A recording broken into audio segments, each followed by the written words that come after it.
So with that, we're gonna wrap up, and how we'd like to conclude is in two ways. One, I'd like to bring all the developers back up for some Q&A. Oh, I'm blanking on the one very important last part of this presentation.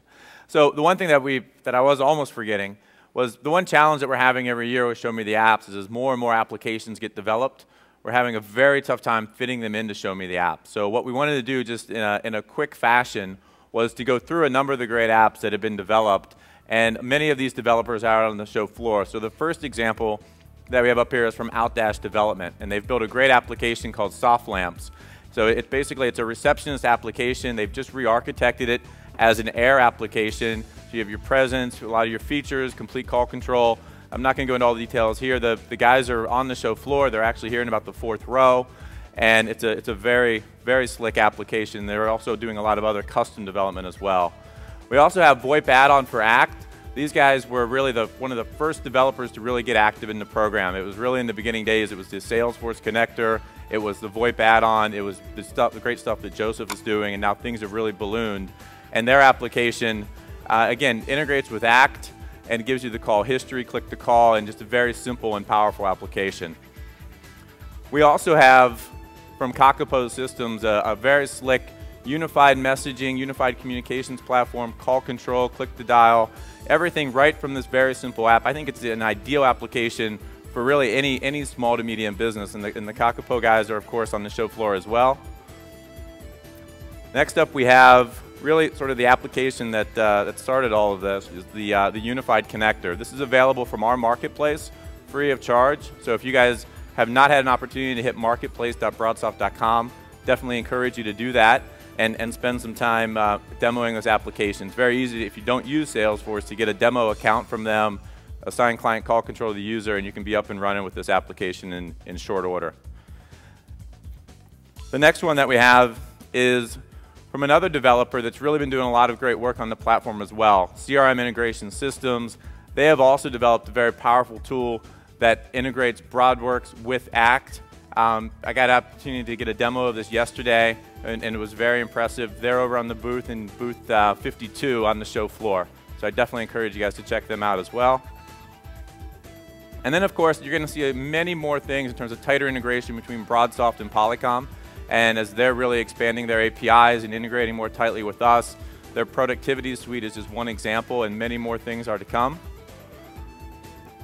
We also have from Lightscape, they've done a kind of a middleware integration between us, WebEx, Salesforce.com, and they're also doing a lot of other great things. Then we also have Astra, and with their over XML, some tighter integration. They were actually on Show Me the Apps last year and showed off how they could integrate via Compilot, the personal contacts, and do better feature control directly from the device, so extending the network all the way down to the device. And then we have PSC Listens. They've been a developer in the program. They've done an integration with IBM, actually Lotus Notes. So just very simple, click to dial and click to answer. And then we're going to finish up with a company. This was actually an application that was submitted into the developers contest. Very, very slick application. It's called VoxIM. So it's using Google Talk in the background. They happen to do this particular version up in the skin, very similar to Call Manager, but they could reskin this anyway. Just a sample way of how you could generate revenue with this. The idea of maybe you could even insert an advertisement into this. Complete presence, call control. It's a very, very slick application. So with that, what I want to do is now I want to wrap up, and I'd like to bring the developers up for some quick Q&A. And also what we want to do is we've got the SMS text messaging back up. So typically in the past, we've done some very formal surveys. You've got to check out paper boxes and to show which application you happen to prefer. We thought we'd do it in real time. So if you guys wanted to text up there your favorite app, my figuring is whichever gets the most pop-ups wins. I don't really know what the prize is, but we'll come up with something. So if you guys want to start doing that, and as you're doing that, the girls have the microphones and can bring them up for any questions that you might have. Any questions? Everyone's just going to leave here and go implement the XSP immediately? Sorry. I'm shocked. Not a single question. Just, how about applause? That would work. Applause. Yeah, sure. We have a lot of Mac users that are looking for a toolbar. I think one of the developers, maybe Joe, has a solution. Just wondering, you know, for the Mac users, what development is taking place? Go ahead. Well, so check. Am I on? Use the mic. Check. Use Let's do the wireless. You're live. You're live. Am I live? Yeah. Yep. Okay. So yeah, we've obviously built the Adobe Air application that runs on Mac as well as Windows. We really want to push it farther to have like a pro version that has a lot more features and makes it more robust. This one that we showed is free. Anyone can download it. It has a very small set of features, but we're going to come out with a more robust application that will run on Mac and have very similar features to the toolbar. And as you can see, I guess there's another toolbar. There's an attaché runs Yeah. on Mac as well. Yep. I guess on the show floor. And Joe rocks. Hopefully that answers your Yeah, question. other questions? Yeah, in the front here. Let's wait for the mic. Can I text? Thank you. I was wondering if these applications, especially on the Microsoft platform, will they be available on the M6 anytime soon? Have you guys had a chance to think about that? I'll address that quickly. I know there's a lot of thought going into exactly how that's going to take place, and I know that at the user forum on Wednesday for M6, we're going to address all of those questions and issues. So that would be the perfect question for that forum.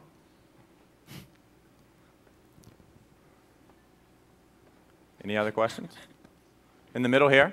Oh, go ahead in the back, and then if you want to get him ready for the middle. Tell me a little bit about the security with and what web services are exposed, because there's a lot of fraud that goes on with people attempting to hack, Right. even just a You wanna talk about voicemail, that? much less web calls. So, well, I'll take that right off the bat. So the XSP, our platform, we built in, it's using HTTP. So actually when the dialer placed the dial, it was actually challenged by the server over 401. Credentials were hashed, sent back, it's authenticated, and then the call gets placed. So into the XSP, it's standard HTTP authentication. If we chose to send it HTTPS, everything is encrypted. You're running SSL over port 443 of your network, right? So you're down there. And the XSP has your scaling and overload controls built in. So if you're getting a denial of service attack, you know, the XSP will take it, it'll start closing off those holes, and your core network gets protected. So it's a good question, because a lot of people worry about their core network when they try and open things up like this, and you've got to realize that you put an app, but if you put it in a container that keeps your core safe, and the container is stateless and simple, you can scale it, you can farm it, but it's protecting your core because it's got overload and it's got regular authentication, all the regular stuff. So, Okay. In the middle? This is a question for Microsoft. What software does an enterprise need to enable those types of features, that type of integration with BroadSoft? Is it something that comes with Exchange, or is it? Well, what we demoed, am I live? Yeah, okay, great. What we demoed is a fully hosted solution. So I'm going to give you two answers to that. So one, in a fully hosted scenario, you need to host Exchange and OCS. We have a platform for that called Hosted Messaging and Collaboration. And then you connect that HMC platform, as we call it, to the BroadWorks platform through a CSTA SIP gateway, something like an Acme packet gateway. And that's what makes all this work together and communicate with each other. So on the desktop, all you need is Outlook and Communicator, the applications, which, if you're a service provider, we give that to you to bundle into your monthly subscription to the customer. Right? But does it only work with hosted Exchange? Sorry? It only works with hosted Exchange, like a lot of enterprise customers have that kind of stuff local on their network. Yeah, so then on the, I'm not, okay, there was something up there. You guys look like a boy man. Sorry. Oh, my.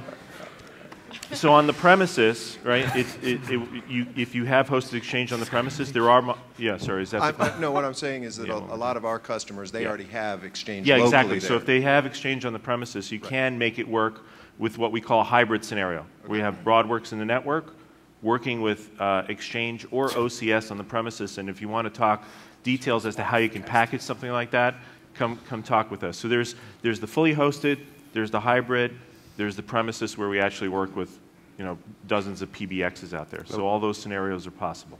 And the great thing about that is it's all the same user experience regardless of the scenario. Got Sam calling. There are other